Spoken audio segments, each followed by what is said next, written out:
By now you probably know what a speedrun is already. It's where players commit to beating a game as fast as possible. On the surface it's a bit silly. People sitting down with own game, playing it over and over, dedicating immense time and effort to learning its ins and outs and learning skills that probably aren't all that helpful anywhere else. And yet, somehow, the experience of taking part in or even watching someone try to speedrun a game is exhilarating and amazing and just fun, and speedruns of some games frequently get millions of views. This clearly matters to a lot of people, so there's probably a reason why, and I was having trouble scratching out the reasons why, so I arrived at the obvious solution of writing a YouTube video about it.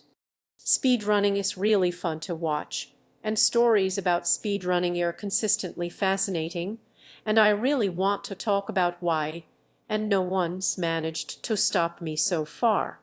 Souls, it's generally accepted that the Souls series is pretty difficult, and they are, at least for beginners, because the games are generally not great at teaching you how to really grasp playing them.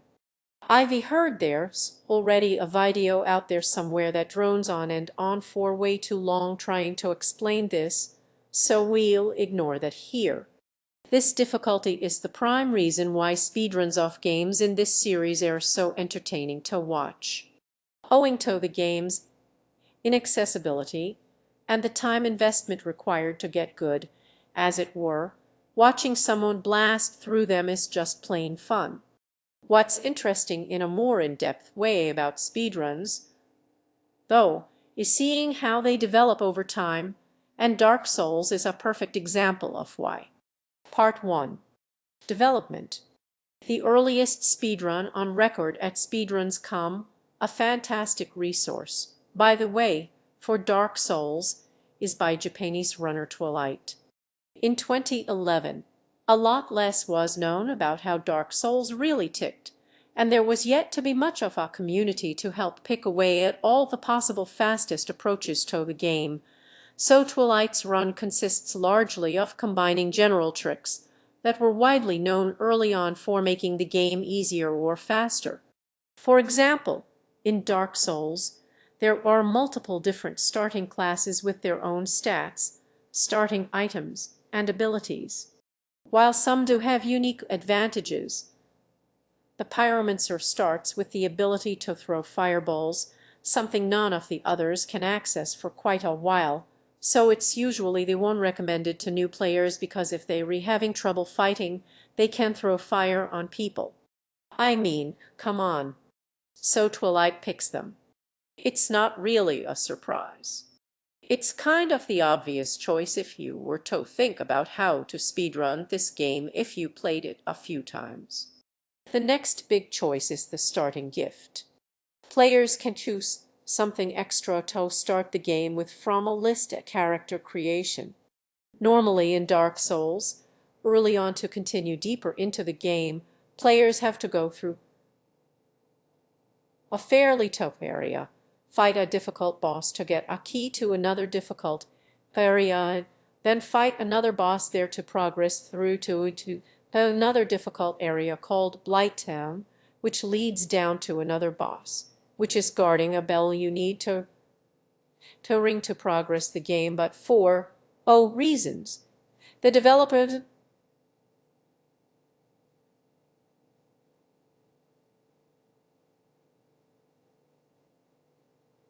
po play po po to do to the push you where you to where lower part of Blio where where the you to where you to where Blio no do where do bio do bio to well, well, do, well, to do, to Well, zoo view zoo zoo view zoo view zoo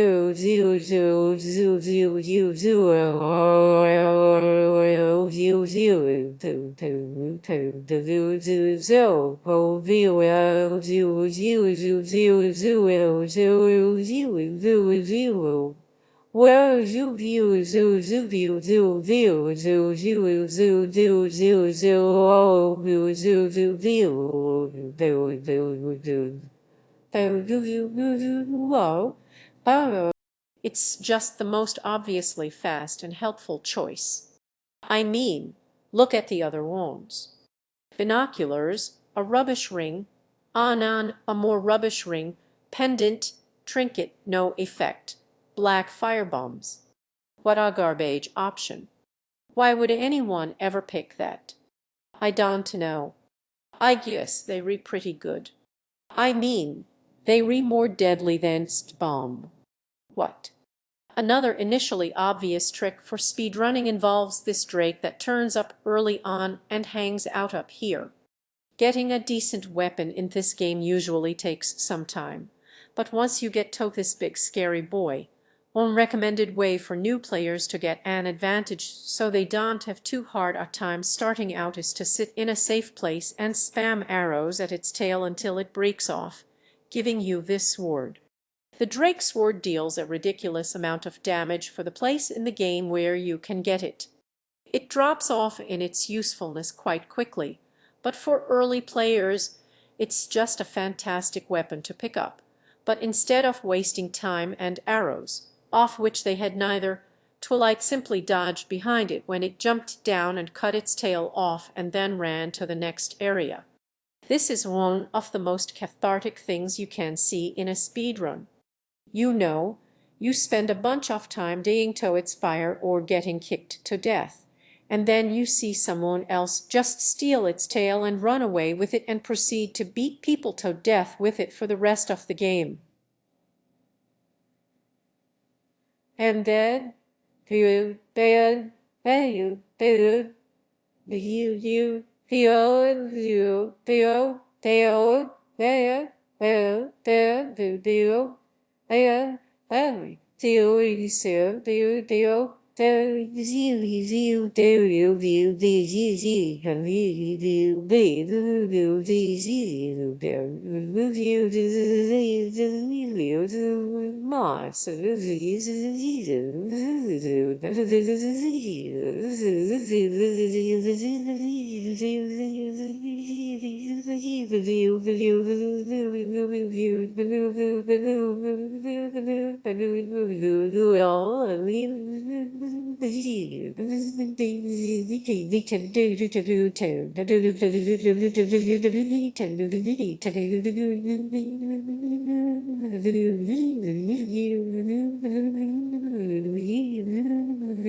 It's great.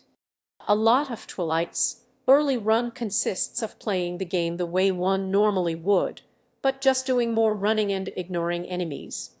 Early runs like this play the game basically as normal, but very quickly and precisely doing the most obviously easy and fast moves.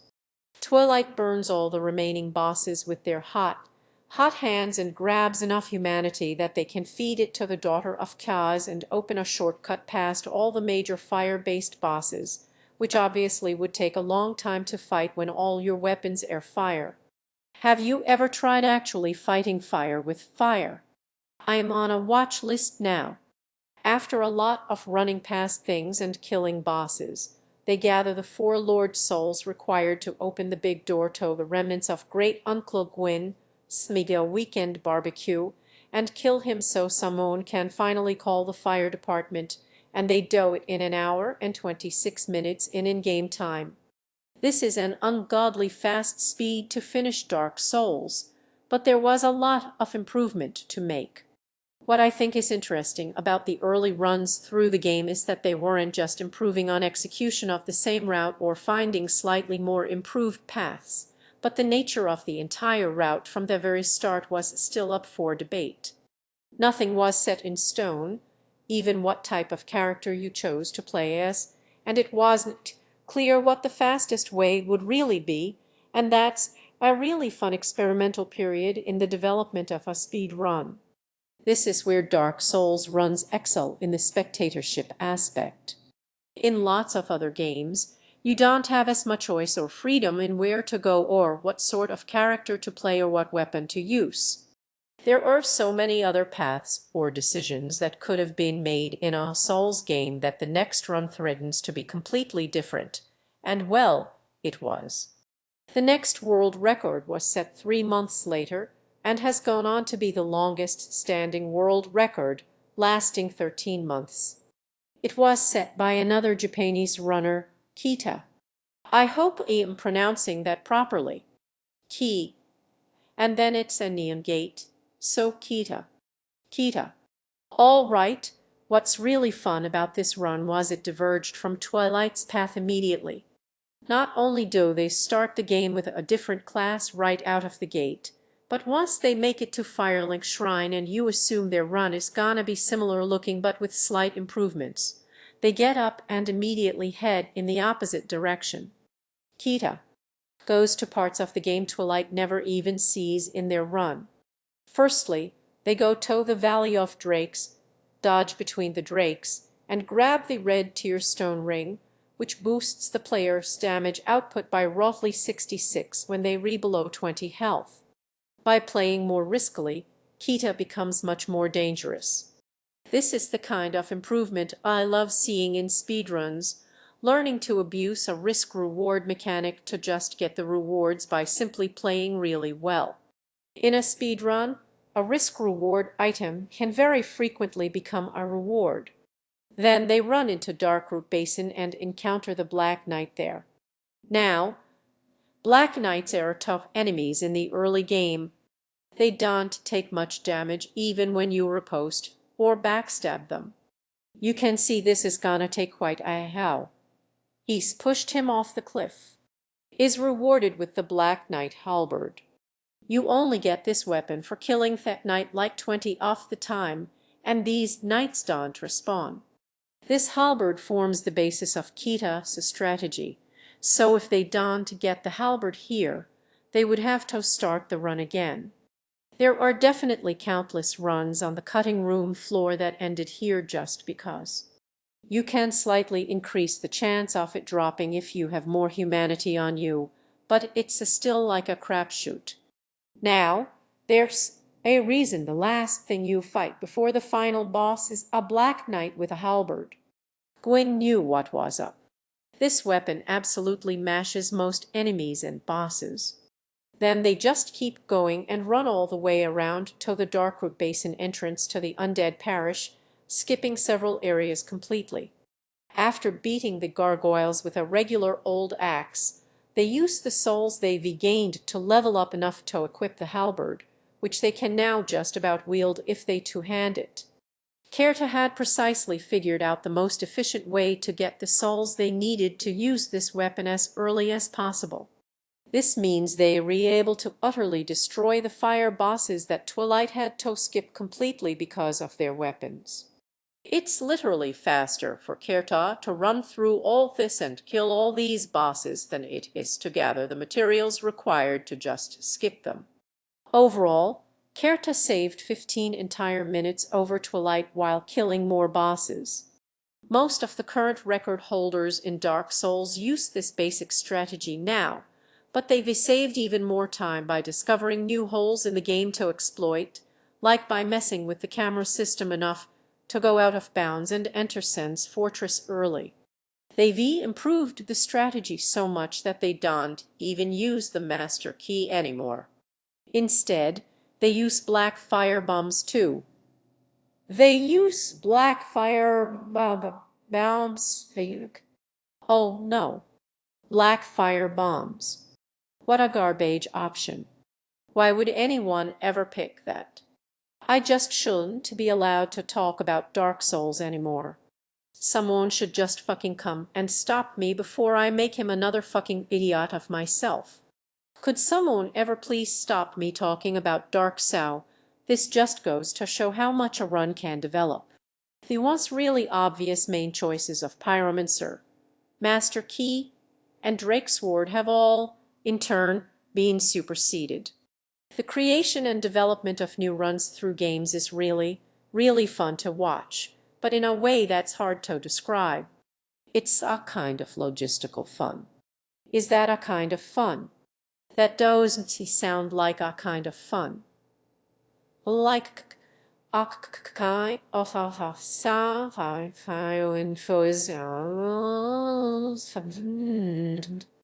it reminds me of the feeling I got when I had me Vcodec out, and it told me to take a route through a park that I knew really well, and I was like, nah, I can go through that faster. And I walked a different route, and I got through it faster. It just felt amazing.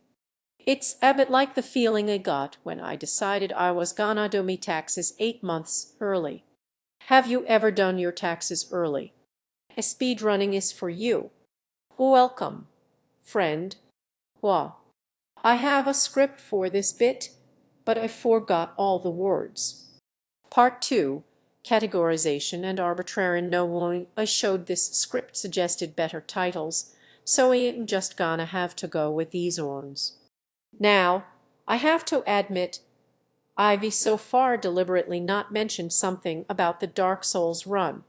The progression I described is actually only one of several different categories of run through the game, all known as any no wrong warp. Like I said before, most of the normal run is spent killing all the major bosses to get the Lord Souls to unlock the big door, which is why it was kind of a big deal when players figured out a way to teleport right here on the other side of the door without having to open it. The game's Sevok added an arena where players could fight each other online. Swung into tomorrow. After beating Artorias, who incidentally was my favorite boss fight in the series until Bloodborne came out, you gain access to the Battle of Stoicism Gazebo, which presumably sounds better in Japanese. When they join the arena through the Gazebo, players receive a purple coward's crystal, which they can use to quit a fight and teleport back to the entrance.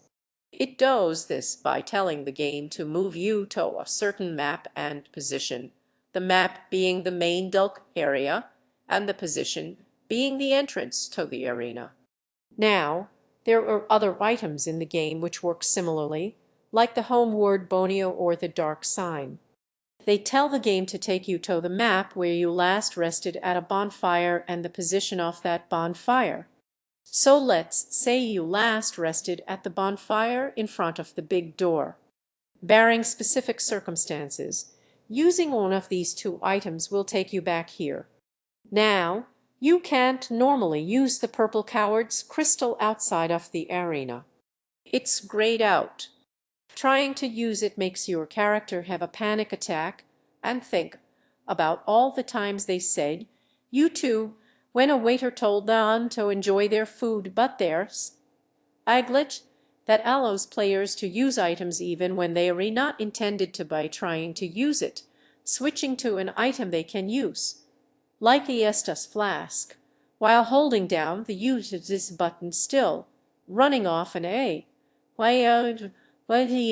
while toggling weapons. And Z, by pressing the U, while the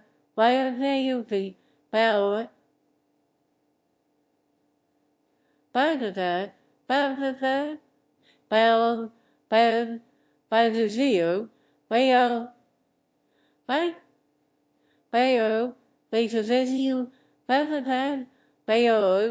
by the you, by we did you did, by by by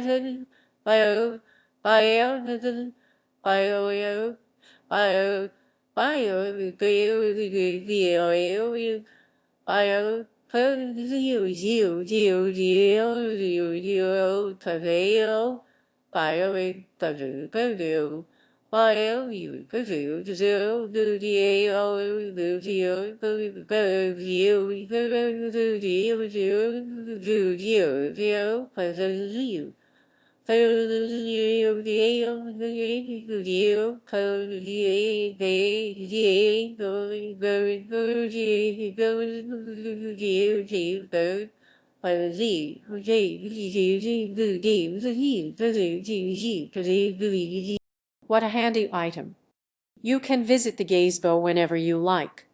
But here's the thing. Using the crystal in the main game has a fancy long animation where you can to do anything as the game fades to a loading screen. But when you use it this way, you can still walk around and use items before it fades. So what if we used another item that teleports us while this other effect was going off? Well, to put it simply, the game gets confused. It tries to load you to the map of the last used bonfire, which in our case is the bonfire before the big door, which we cleverly napped at before coming here, but the position of the arena entrance. The arena entrance, the game, is looking for those exist in this map, though, so instead it takes you to the pre-programmed default position in the level, and it turns out that the default position for this area is inside the kiln of the first flame. So now all players need to do to beat the game is gain access to this bonfire and the adult battle arenas. And then the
Oh, and also they have to perform an absurdly precise set of inputs with barely even a frame of lenience. Seriously, it's really hard getting this footage alone.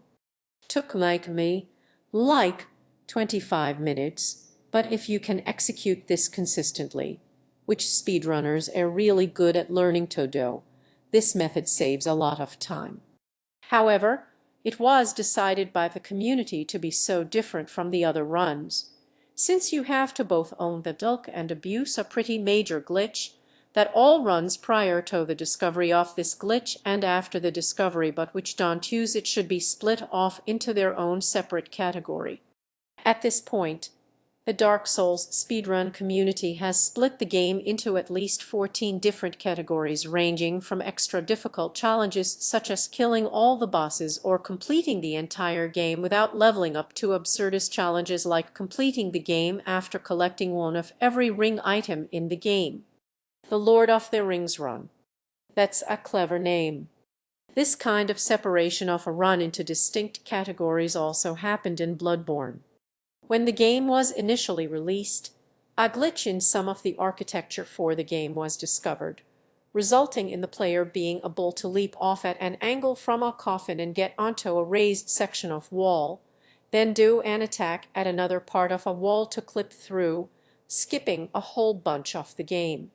For example, the fight with Gascoigne and leading to the creation of a route which, supplemented by other tricks, would eventually only take about 20 minutes, which is utterly absurd. However, Bloodborne was pretty heavily patched after release, making lots of changes and fixes, including that error in the architecture, and also, incidentally, much better load times. This makes this run impossible to do on a properly patched version of the game. Version.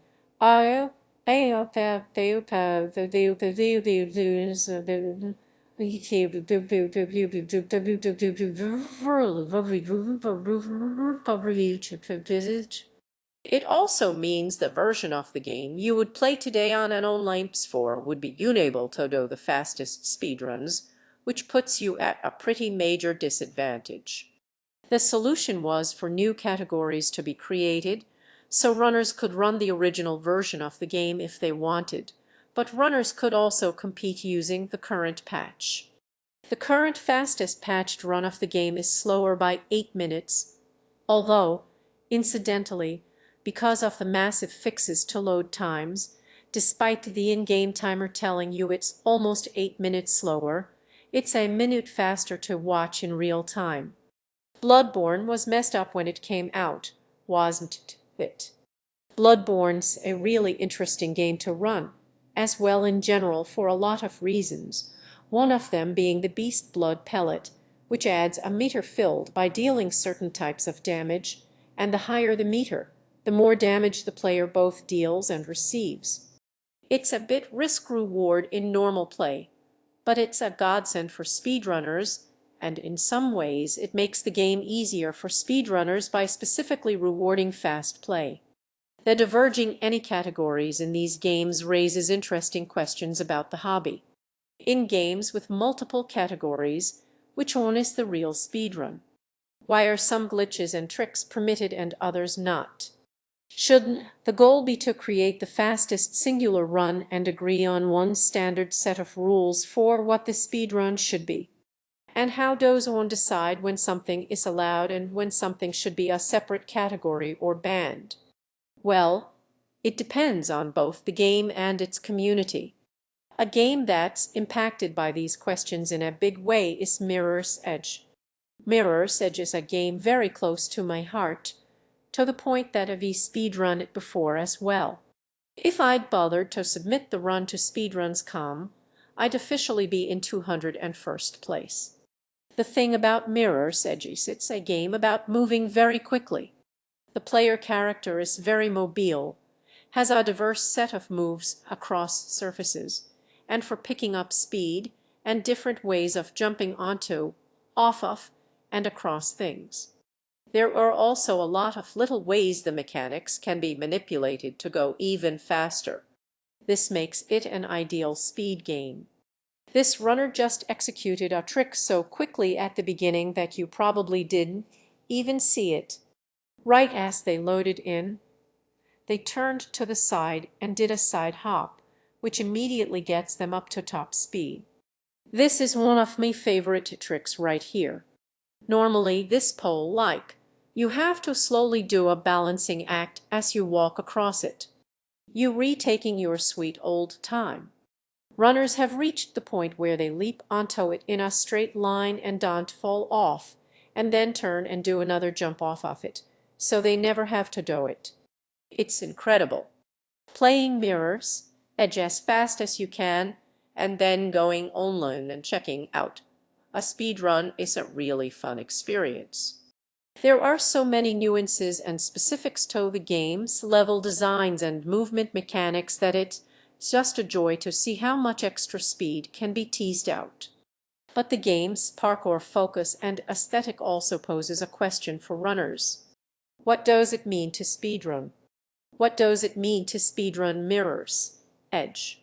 There's a variety of interesting glitches available to exploit if you want to beat Mirror's Edge as fast as possible, but some of them significantly impact the way the game is played and what the experience of watching it is like.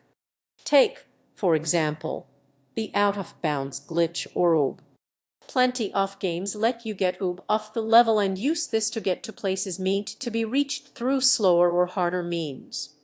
This can be used very egregiously to bypass large chunks of several levels, and this is technically much faster than playing the game the normal way.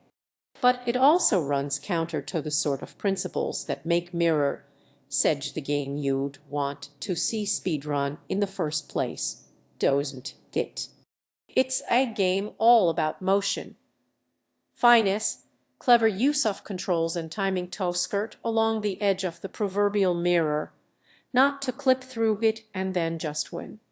Part of the fun of speedrunning is watching a game being played very skillfully and very quickly, and some tricks rub up against what some people would define as skillfully playing the game. So Mirror's Edge has multiple categories for the main run through the game, including any and glitchless.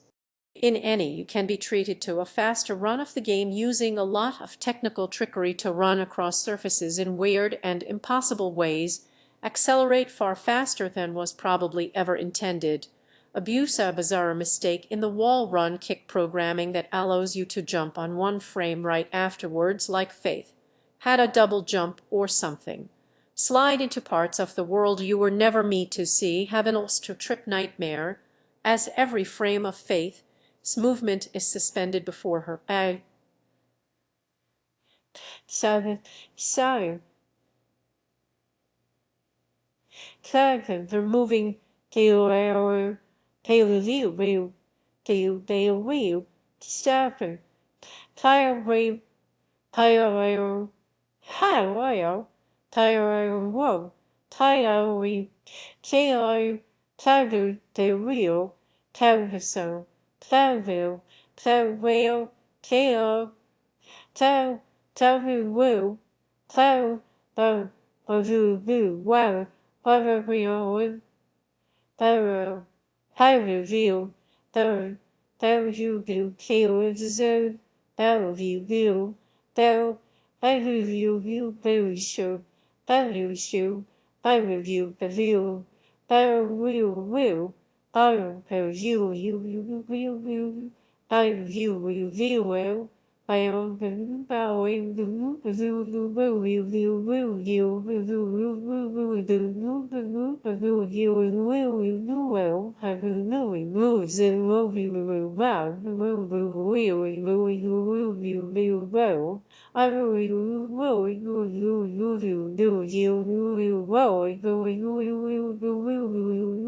This run is really interesting and showcases some amazing tricks and moves, but it's also maybe not the sort of stuff it's fun to see specifically in a speed run of this type of game. But some of us, as silence,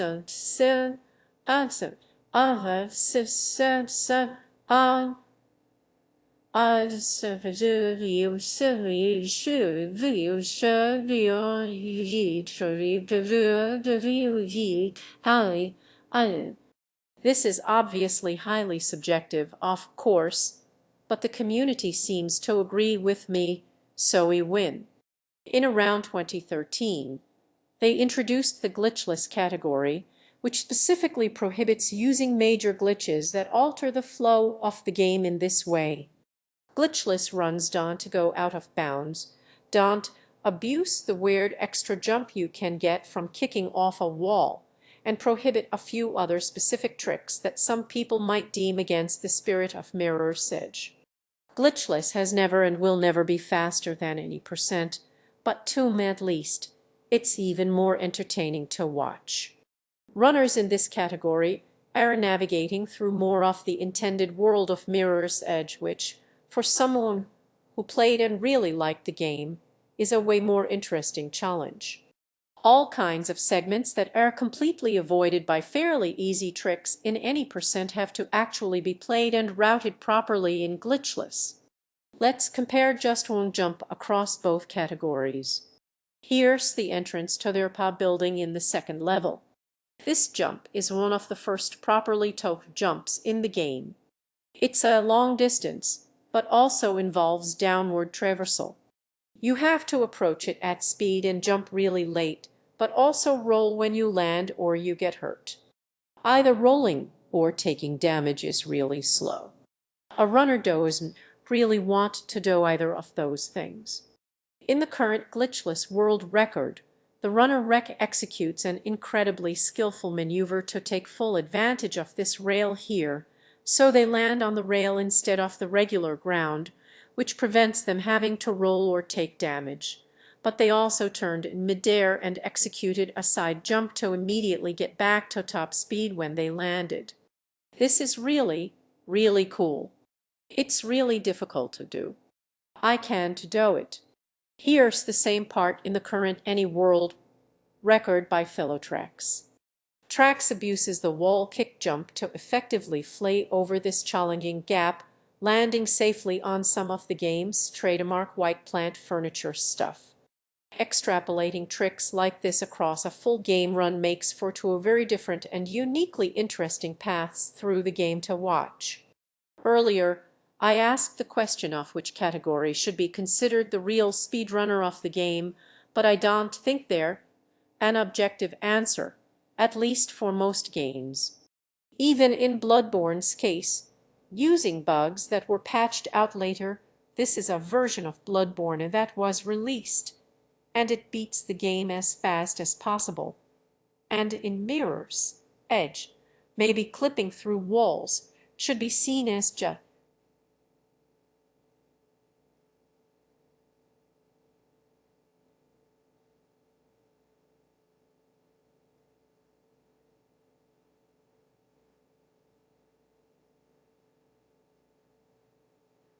the wave, the view was to leave you, to leave you, to you, to move, to move, you, to leave the, to leave the view, to you, to move, to move you, to leave the, to you, kindly, cannot, do you, do,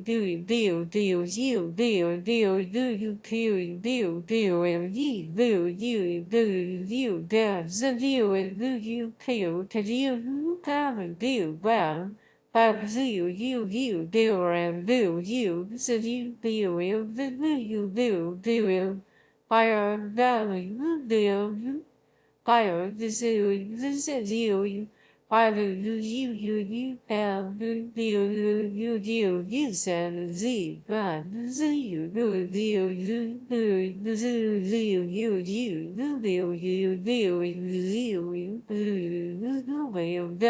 you I do you I do but and you do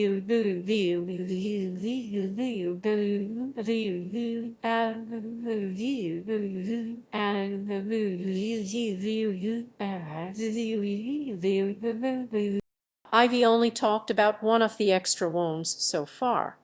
There's also any in bounds, which specifically avoids out of bounds glitches if you think going woob is wrong and Acodec with the more advanced wall kick jump tricks and stuff. There's much more healthy competition when there are multiple agreed sets of rules to choose from.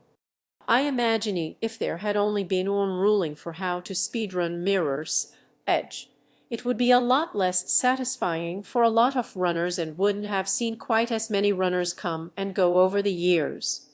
One runner eventually got a job at DICE and worked on the sequel, which apparently some people even played, so that's nice.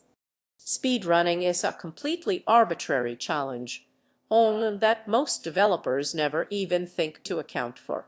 So it's totally fine to have multiple ways of categorizing runs, different kinds of challenge and so on, because some types of run are more interesting than others and none are really any more valid because they are all ultimately just silly things some people do for the sake of fun and competition.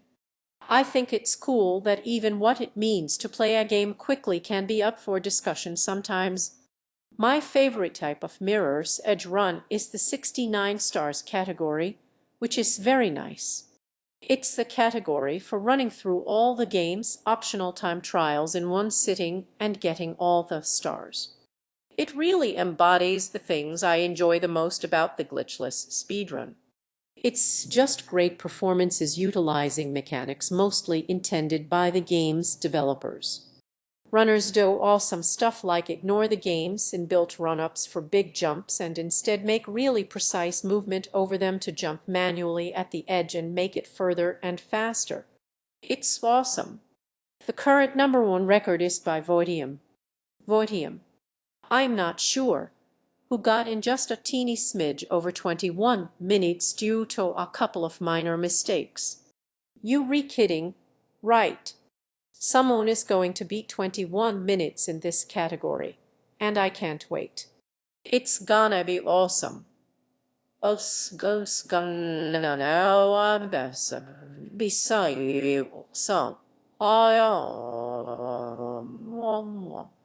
And because Mirror's Edge seems to inspire utter obsession in its fans, myself included, Speedrun.com also has a category extension leaderboard for even more weirder and specific runs.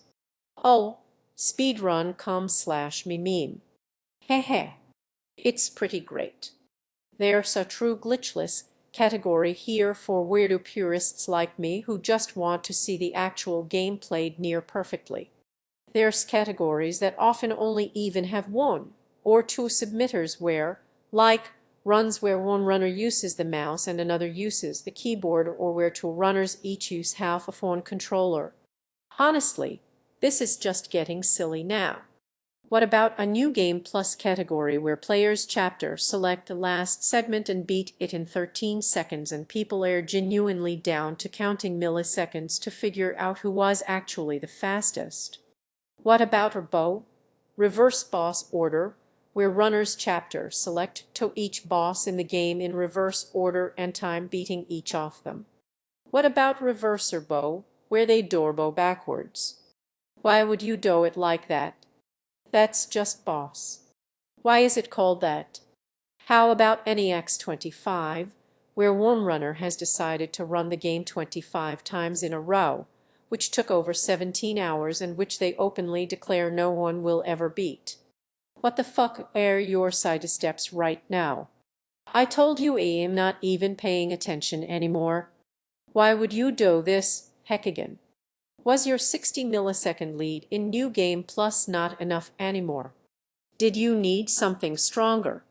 What are you doing to yourself? This is also where the segmented speedrun lives with various runners including the aforementioned heck again, Votime, Filotrax, and Rec all contributing small segments to produce an absolutely incredible run. It's a fabulous expression of our community's commitment to beating a game as fast as possible, and their years of developing skills and learning more and more about how the game works. I love it. Link in the description. Just give it a look. It's just great. There's a tremendous sense of community to speedrunning. People share information and discoveries, discuss theories together, and all the tricks used in runs are by their nature immediately available for further analysis and use in other runs. I remember, like, way back in the day, like in 2014, like, I was in a Skype call with some other SM's runners. We were watching Tobu do some runs, and we've never seen that spin jump before, and it just, like, it blew our minds.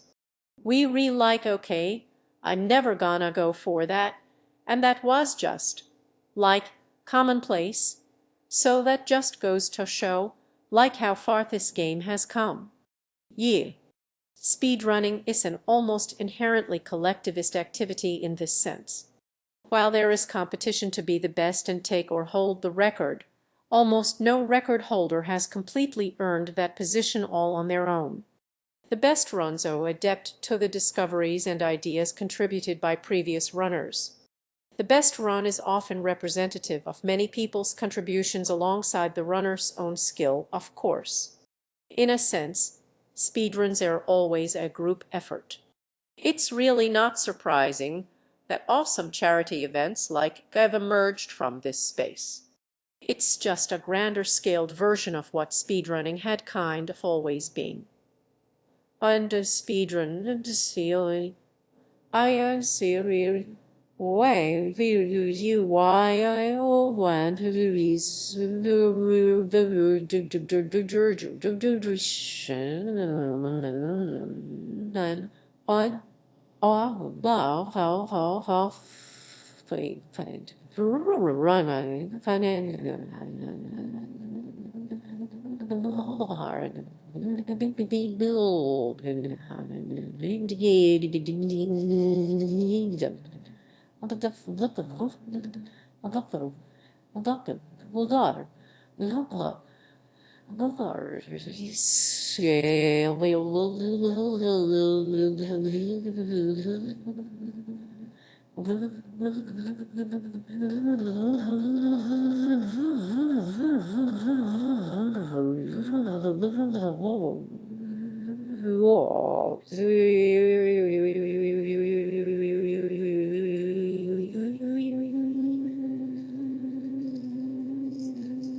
You can't copyright a technique or strategy for beating a video game quickly. There are no patents in speedrunning. Proving that you got a time or even getting the fastest time isn't just an achievement or personal victory. It's also automatically a contribution to the greater community effort. And that's radical. But speedrunning isn't always about socialism. Sometimes it's about beating video games very quickly. Part 3, In-Depth Investigation. Actually, no, I've thought of a better title for this one. Donkey Kong.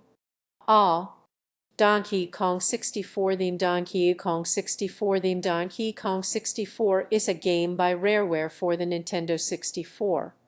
Oh, we don't need to know that part. It's very much the embodiment of the stereotypes about rares, games for the time period. Large levels full of hundreds of different specific items you have to collect to unlock more things to collect. For instance, each level has 500 bananas, but what makes it particularly troublesome is that some items are specifically for one of the 5 characters you play. To collect enough stuff to progress, you'd have to traverse the same environments over and over with every character, and the levels were often really big. At the time, it made the game feel big and like a cool, sprawling adventure that lasted a long time and had a lot of chances to see how each character can progress through the same environment using their own skills and abilities. That's because it was 7 years old. Boom, now it just feels like time-consuming busy work. Lots of this was completely unnecessary from a design standpoint, too. You could design a game with collectibles only one character could reach in the first place instead of most of the time just having them hanging out there, faded out, reminding you're gonna have to come back here again with another character and running back to that barrel that changes characters because you need to pick something else up is awful. Running back to previously completed levels because you finally have the characters you needed to pick up those bananas you'd already walked past 8 times is a more painful tragedy than Titus Andronicus. I would cut off my hand and send it to Emperor Saturninus if it meant. I could have just picked that banana up 4 hours ago with Daddy Kong instead of Yankla Kong. I can feel me cells dividing as me precious existence rushes toward its finite end with nothing in the world to beguile me sorrow but the sweet siren song of "Oh Banana." Donkey Kong 64 is an existential crisis in the form of a video game cartridge. I am actually more aware of the futility of my existence after trying to go back and play this. Now, I could sit you down and explain the progression of the Donkey Kong 64 any run to you like it was the back of my hand, but firstly, there's already a video by Summoning Salt out there doing just that, and that video's better than anything I could do, so you should just go check that one out. And secondly, well, to be honest, I've seen a lot of speedruns at this point, and I'm kind of used to it, you know. Oh yeah, Donkey Kong 64, a game I beat in 72 hours as I could being beaten by a professional in 30 minutes. Yeah, sure, that's impressive. To a clone at the circus, I need something stronger. I've built up a tolerance to this stuff. We need to go deeper and darker. We need to talk about the players who will settle for nothing more than total conquest. And no, I'm not talking about Donkey Kong Country 2 Diddy's Conquest. You get it's a pun. No, I'm talking about the Donkey Kong 64 100 speedrun. Yeah.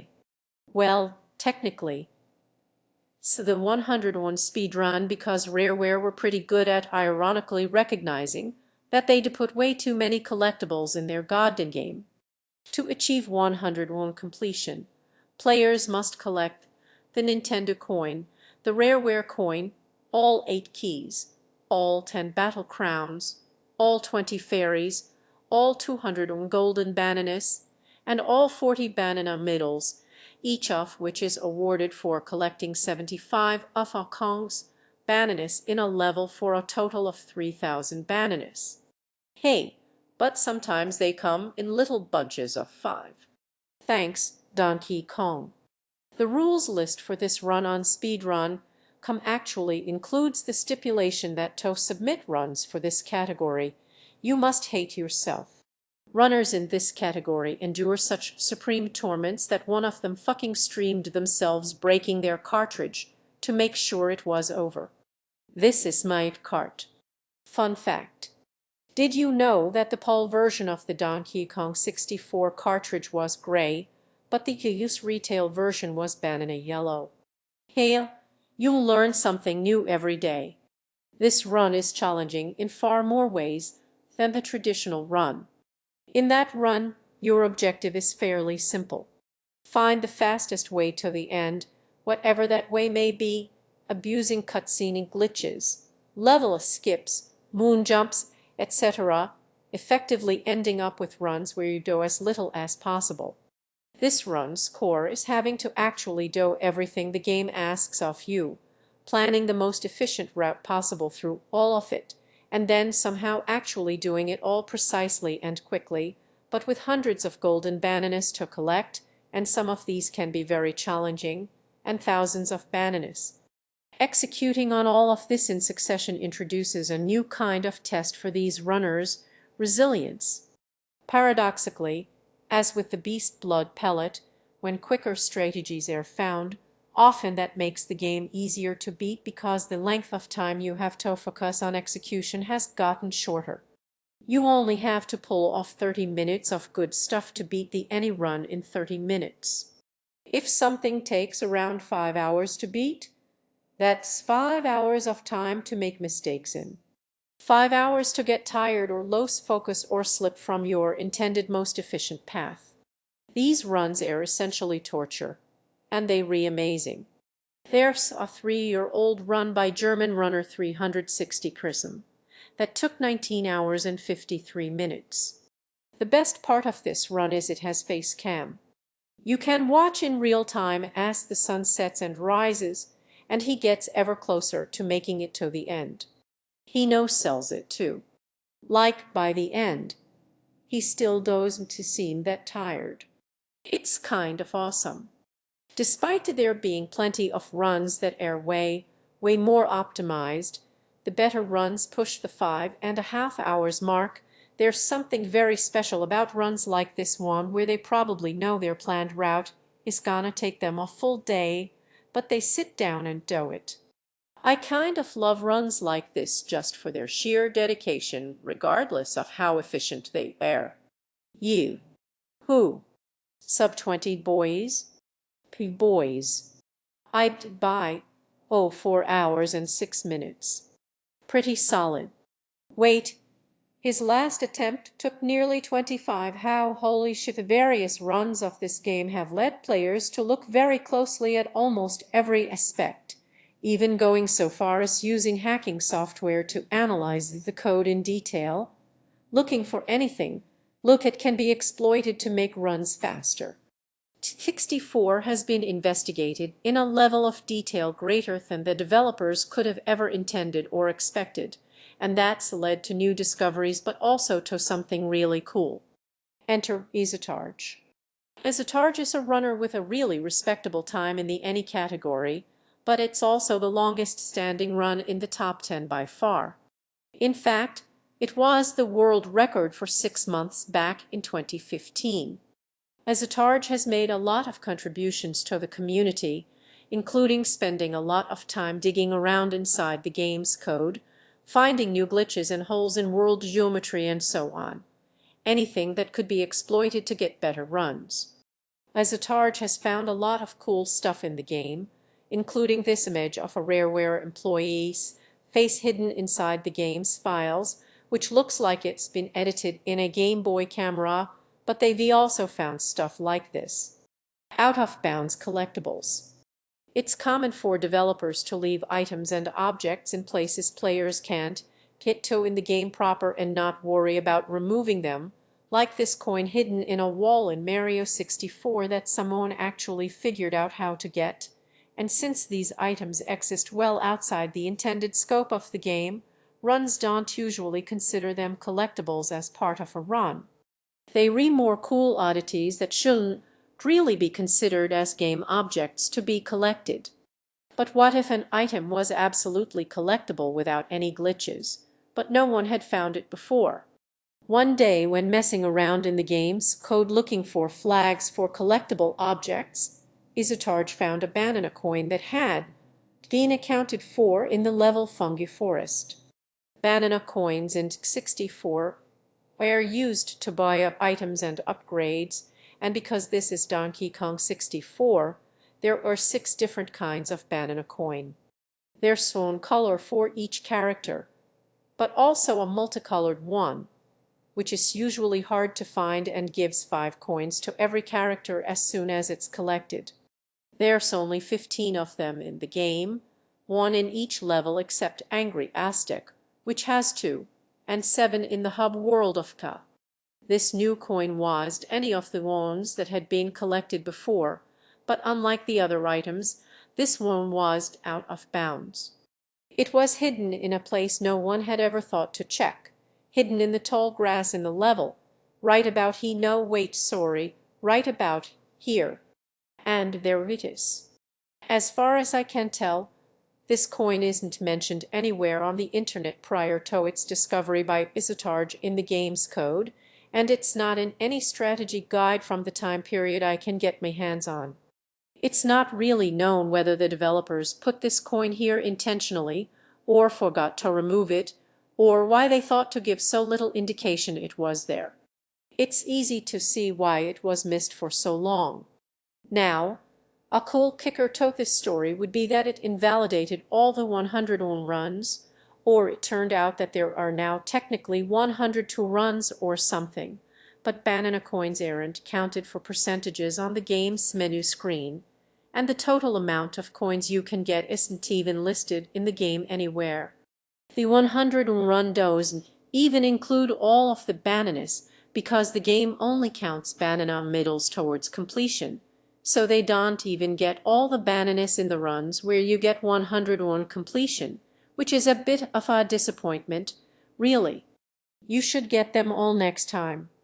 To amuse me, here's this run in 2017, soon after the coin was discovered, where they just stopped to get it for kicks. Lo and behold, it is.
rainbow coin. You.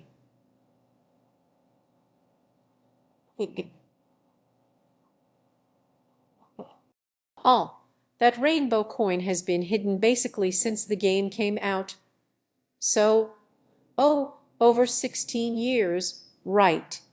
It's not technically a major discovery, and it changes nothing about how the game is run in the main categories, outside of what are essentially ultra-masochistic jokes that people only really do just to be one of the two people who ever did it at all, but it's still a really, really cool discovery. Something was hidden just out of plain sight, even to the people who would make a point of collecting everything in the game for 17 years. What's fun about the banana coin is that it's kind of an abstract example of how awesome speedrunning communities are for deconstructing and examining games. Like, people are so dedicated to coming to an understanding of a game, they uncovering things which probably would be remained hidden forever otherwise. And that's just neat, no matter how you peel it. Oh God, did I just say? Why is speedrunning awesome? Why is speedrunning society? Because people are awesome. Because watching someone try something over and over again, getting better and better, and learning new secrets and strategies in order to be the best at something, sometimes for years, is compelling and fascinating and human in a way that no other form of media, no television show could ever adequately replicate, because a real human person is sitting right there and doing it. I opened this video using clips from an attempt to finish Zelda Ocarina of Time in the Any category by Skater82297. This video in particular is one of my favorites. This guy's been hammering away at Zelda Ocarina of Time since at least 2014, shaving seconds, fractions of seconds, off of his personal best. Here's a cool trick. On speedrun.com, you can actually click to see all of the obsoleted runs that a runner has themselves gone on to supersede. If you turn that on, this guy basically is the top 20 fastest runs of Zelda of all time. But he did have number one. Have number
someone else was faster than him.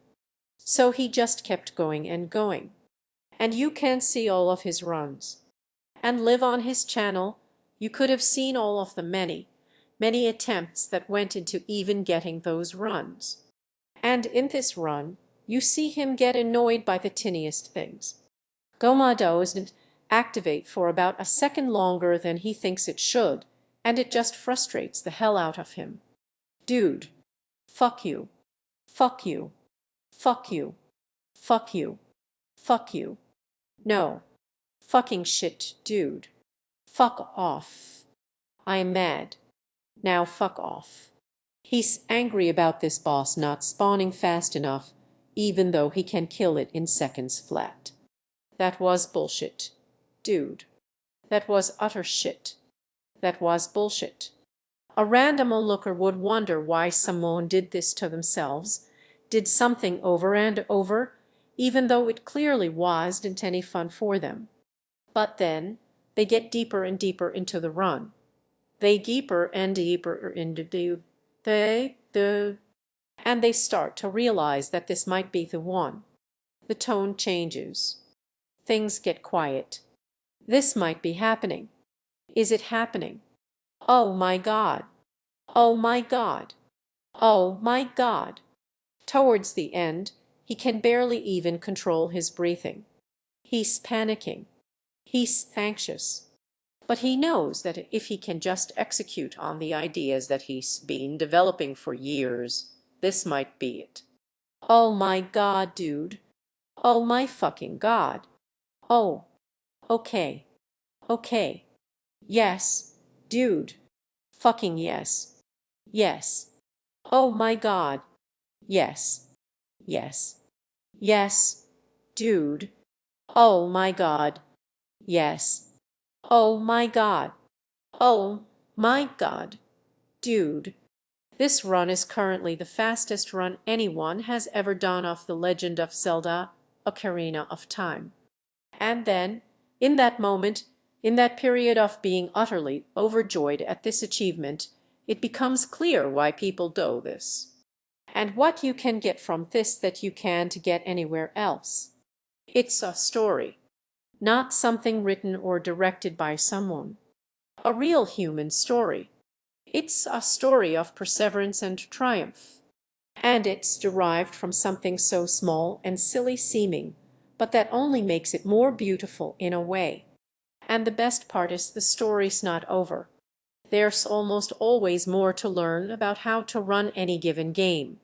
Always someone trying to beat the record. And anyone can be a part of that. Or, at the very least, anyone can be there to watch it happen. This is probably why so many people tune into events like GIG and even donate money to support work that helps keep people alive so they can spend time with the people they love.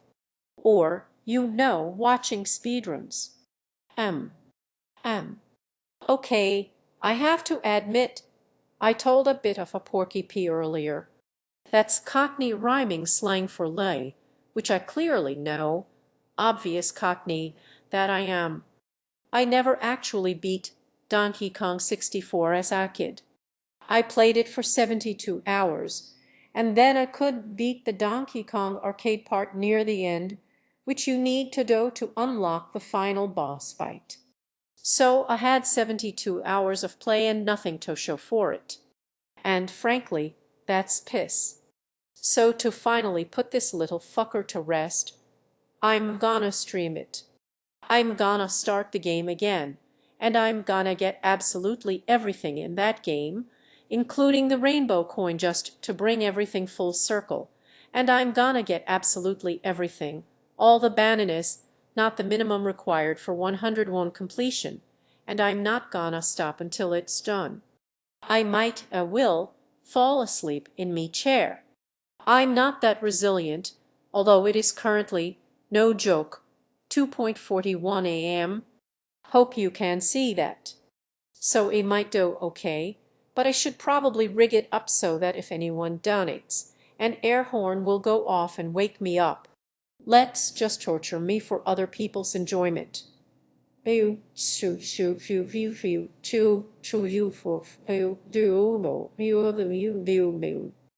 all the donations will go to charity.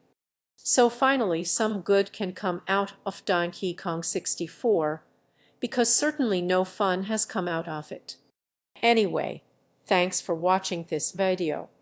It's really just a love letter to the speedrunning community because I just find it's been such a fulfilling part of my life, and it looks like a lot of other people's. A lot of gaming spaces can be pretty cliquey at times, and I think speedrunning has generally avoided that with a lot of sort of close-knit but quite friendly communities.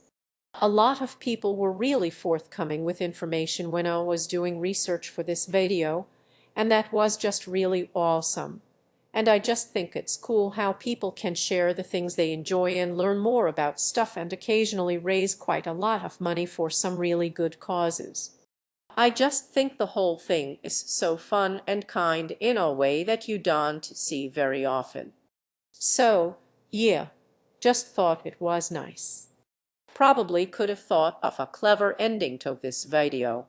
But, oh,